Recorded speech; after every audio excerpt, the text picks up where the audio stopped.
So I'm gonna upload this just new deck tech, I guess, at the same time that I upload uh, the last game, which you don't get to see the end of because Fraps has been lagging me to hell and back. I made a decent amount of changes to the deck.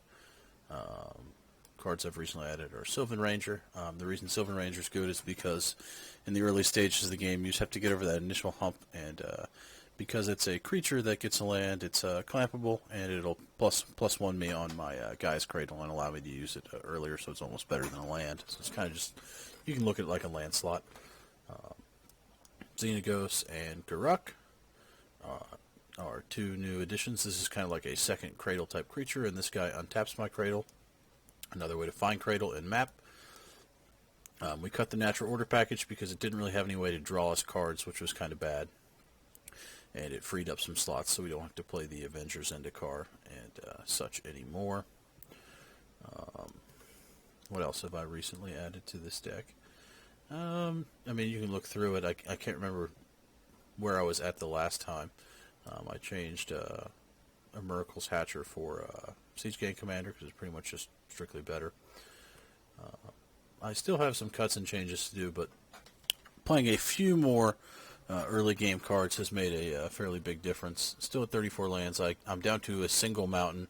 I kind of will be able to fetch the single mountain out for Earthcraft if I have a red only fetch and Earthcraft, but I don't really like having the mountain so much. Let's see all the lands real quick.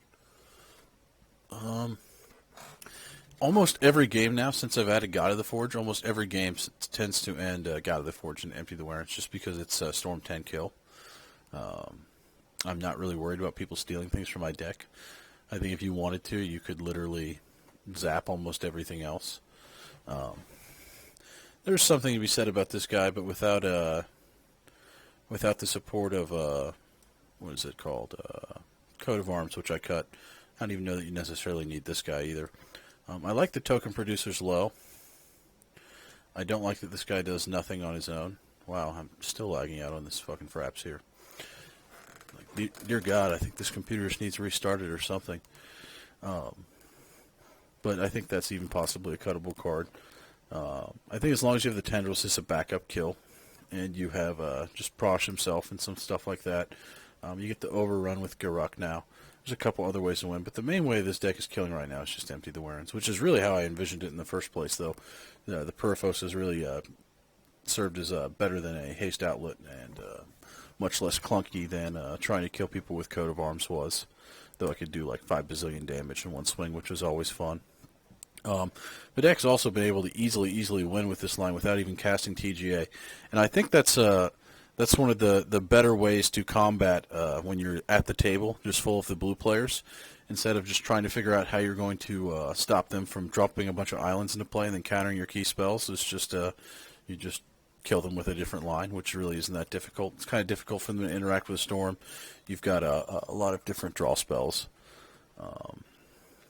Trying to think of different things I want to add. I want to add things at here on my curve too. Maybe some more 2-drops that do things like this. I don't really like the Sign in Blood because of the double black. The Dark Confidant is pretty good. It is a bad top deck, but it's way too good in the opening hand. I think I should tell you why I like this more than the Phyrexian Arena I cut. It has a body. Having a body means I can sack it to a Diabolic Intent. Having a body means it taps up for my Cradle. Having a body means I can clamp it. Having a body is fairly relevant in this deck, and I don't really have a lot of bodies. If you look, I only have 11 creatures, which is one of the reasons I wanted to add this card, even though my count's not very high. The reason I don't like the Dorks as much is because when they do get wrathed away, it's kind of card disadvantage, whereas this grabbing the land wouldn't be. It's just a benefit of a body in addition to it.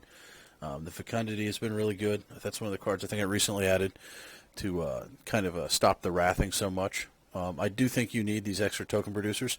But with God of the Forge is probably one of the most key kill card in the deck at this point. So as far as people exiling stuff from my deck, it would probably be this, right? This would make it kind of hard for me to win at this point.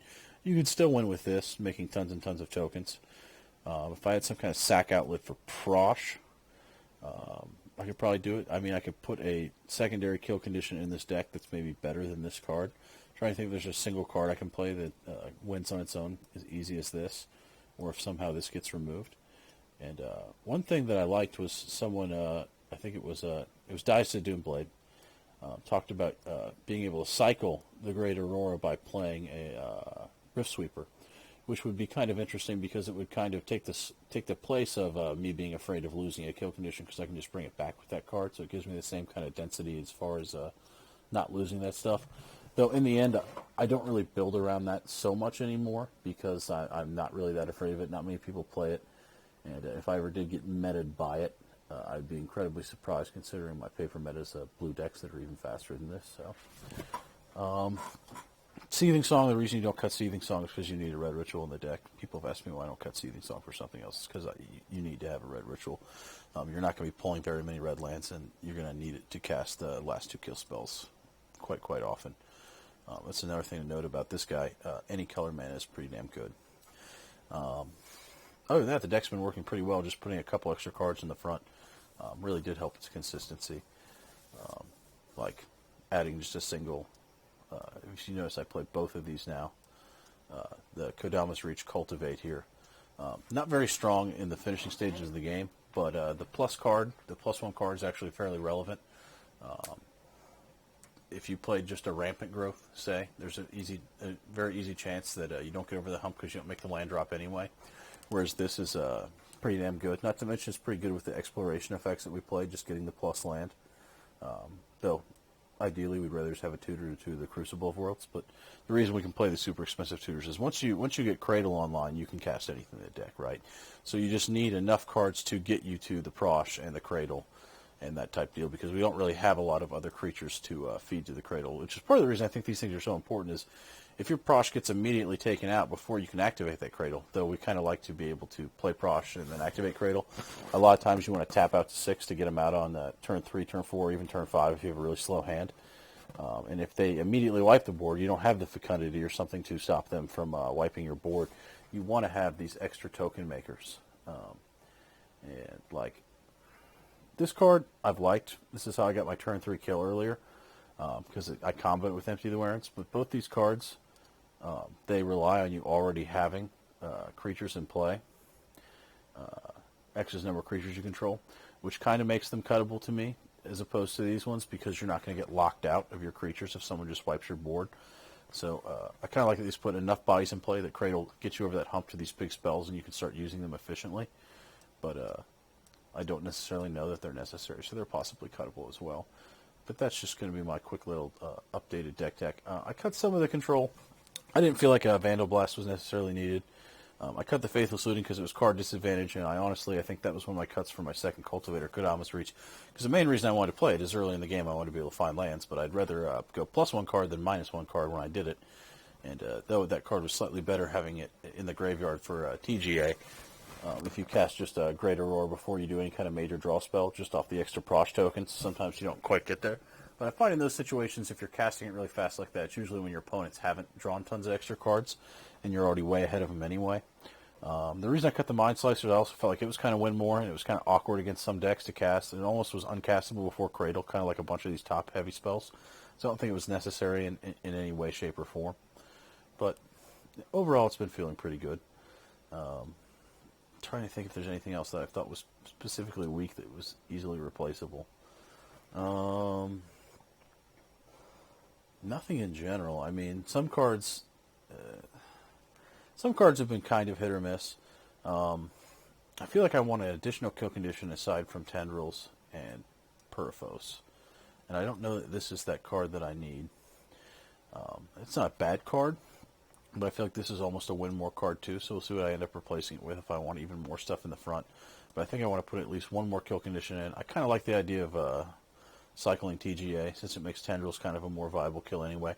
Though a lot of times, especially against the blue decks, you use Tendrils almost like it's a duress or something, because you'll be going off and you'll just Tendrils one player out of the game, and not only is it a only way to really gain life back when you have a decent amount of life kill engines in this deck, but you can just kill a player before you kill the rest of them if you're afraid they're going to have a counter spell.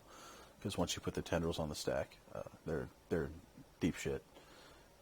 Other than that, I mean, it's played like any other Storm deck. I've been Yogg-willing quite a bit to win, but I've been using this less when I think that it's a little too all-in, and more when my opponents have less cards, or, I mean, if you hard draw, you're always going to cast it, then you have no reason.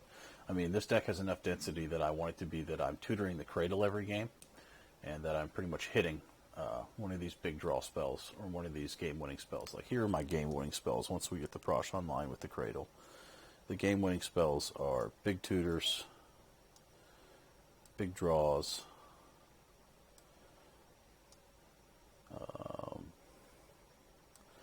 almost any tutor. These kind of cards right here, you can put Necro in this category. You can put Yogwin in this category. I mean, there's tons of cards you can hit once you get the combo online, but just will end the game. So I think we're fine there. I don't really want to cut there, but I think we're fine there. This is getting a little bit better. There's still a few things that could be swapped out that I'm not 100% happy with. But other than that, it's starting to come together, and it's starting to get a little bit better. So there's my not-so-quick deck check, I guess. I kind of rambled a little bit, but oh well. Moxnick signing out.